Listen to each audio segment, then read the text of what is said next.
부를 축적하기 위한 기술. 오늘은 내 집 마련 언제쯤 하면 좋을까?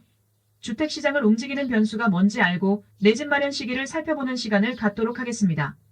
그리고 부동산의 매수 타이밍과 매도 타이밍의 기준을 딱 잡아드립니다. 부동산의 매수 타이밍을 검토할 때는 경기 상황, 금리 상황, 수요자의 심리, 부동산 거래량, 대출이자, 부담 등을 충분히 고려해야 합니다. 이어서 부동산 시장을 움직이는 변수를 30가지로 요약해서 알려드리고 부동산 매수 타이밍과 매도 타이밍을 정리하는 시간을 가져보도록 하겠습니다. 부동산 시장을 움직이는 변수 30가지. 1. 침체된 경기, 쪼그라든 가계 소득, 가계부채 등이 집값을 끌어내릴 것입니다. 높은 가계대출 증가는 가계를 금리 변화에 민감하게 만듭니다. 매달 내야 하는 이자 부담이 늘어나고 추가로 대출을 받아서 주택 매수에 나서기가 부담스럽기 때문입니다. 2. 새 아파트의 입주량 즉 주택 수급이 줄어들면 집값은 반등할 수 있습니다. 3. 전셋값 상승으로 인한 임대시장 불안이 집값을 반등시킬 수 있습니다. 4. 총선 시즌에 부동산 규제 완화 정책이 나오면 집값을 반등시킬 수 있습니다. 5. 금리가 인하되면 집값 또한 반등을 할 수가 있습니다. 대출 부담이 적어지기 때문입니다. 6. 금리가 급등하면 대출 이자 부담으로 거래량이 급감하고 집값이 하락 추세를 보입니다. 집을 살려고 하는 사람들이 없으면 집값은 계속 떨어집니다. 7. 미국 연준의 기준금리 계획 발표는 시장의 움직임을 판단할 수가 있습니다. 미국 연준이 금리를 인하하면 한국 정부도 금리를 인하합니다. 반대로 미국 연준이 금리를 인상하면 한국 정부도 금리를 인상합니다. 물론 정부에서 시장 상황에 따라서 금리를 잠시 붙들어 동결시키는 전략을 쓸 수도 있습니다. 그러나 대체로 미국 연준의 금리를 우리 정부도 따라가게 되어 있습니다. 8.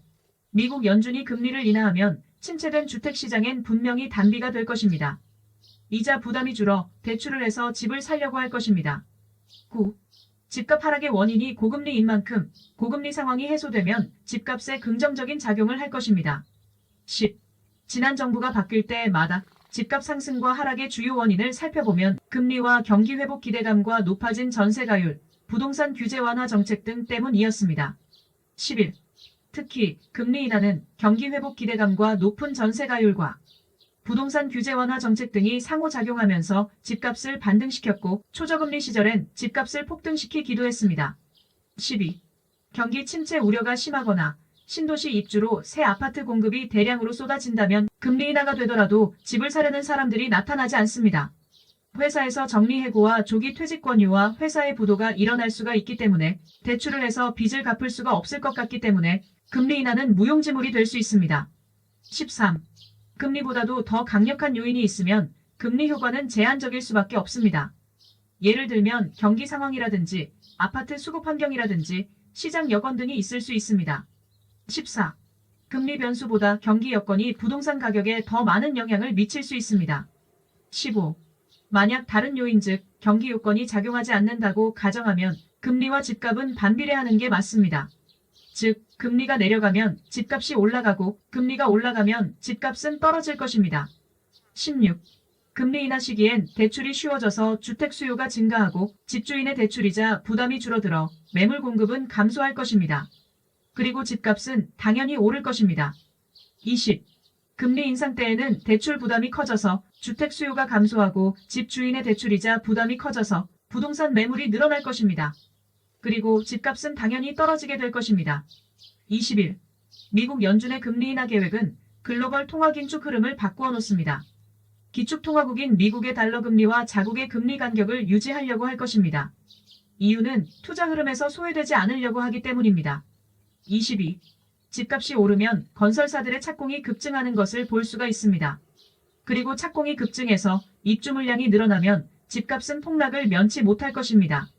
23. 주택은 수요에 맞게 빨리 지을 수가 없습니다. 그리고 주택은 가격적인 면에서 단기적으로 대응이 쉽지 않다는 특징을 가지고 있습니다. 그렇기에 비탄력적이라 할 수 있습니다. 24. 연끌을 해서 집을 산 젊은 층이 대출의 높아진 금리로 인하여 원금과 이자 상환 부담을 견디지 못하고 급매물로 집을 처분한 사례들이 많이 나오고 있습니다. 25. 노후계획도시 재정비를 위한 특별법 통과와 정부의 재건축 규제 완화로 인한 재건축이나 재개발을 눈여겨볼 필요도 있습니다. 26. 자금 조달 계획에서 빠뜨릴 수 없는 것이 바로 금리입니다.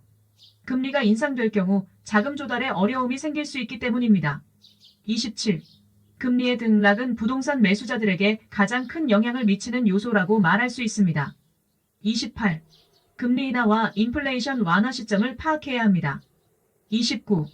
부동산 매수 타이밍을 검토할 때는 경기 상황, 금리 상황, 수요자의 심리, 부동산 거래량, 대출이자 부담 등을 충분히 고려해야 합니다. 30. 원자재값 상승이나 토지가 상승 등은 분양가를 인상하게 만드는 요인입니다. 31. 한국은행 총재의 말 한마디에 시장의 기대감이 오르기도 하고 떨어지기도 합니다.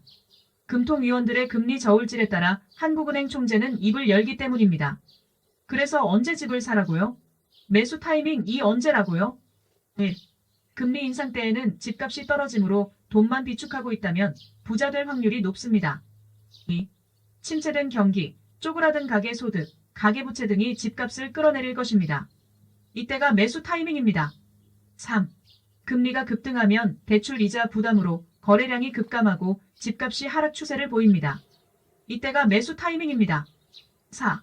경기 침체 우려가 심하거나 신도시 입주로 새 아파트 공급이 대량으로 쏟아진다면 금리 인하가 되더라도 집을 사려는 사람들이 나타나지 않습니다. 따라서 집값은 떨어질 수 있고 이자 부담도 저하되어 매수 타이밍입니다. 5. 집값이 오르면 건설사들의 착공이 급증하는 것을 볼 수가 있습니다. 그리고 착공이 급증해서 입주 물량이 늘어나면 집값은 폭락을 면치 못할 것입니다. 이때가 매수 타이밍입니다. 6. 원금과 이자 상환 부담을 견디지 못하고 급매물로 집을 처분한 사례들이 많이 나오고 있습니다. 이때가 매수 타이밍입니다. 매도 타이밍은 매수 타이밍 반대로 하시기 바랍니다. 그리고 매도할 때는 매도 상한치를 정해 놓으시고 목표치에 도달하면 뒤도 보지 마시고 매도하시기 바랍니다. 적당한 수익이 생겼으면 빠져야 합니다. 매도해야 합니다. 매수를 할 때 매도를 생각해야 합니다. 매도가를 정해놓고 그 가격에 도달하면 팔아야 합니다. 설사 상승장에 있더라도 목표가에 도달하면 뒤도 보지 마시고 매도를 진행해야 합니다. 오늘은 부동산 시장을 움직이는 변수와 매수 타이밍과 매도 타이밍에 대해 알아봤습니다. 참고하시어 경제적 자유를 누리는데 보탬이 되시기를 바랍니다.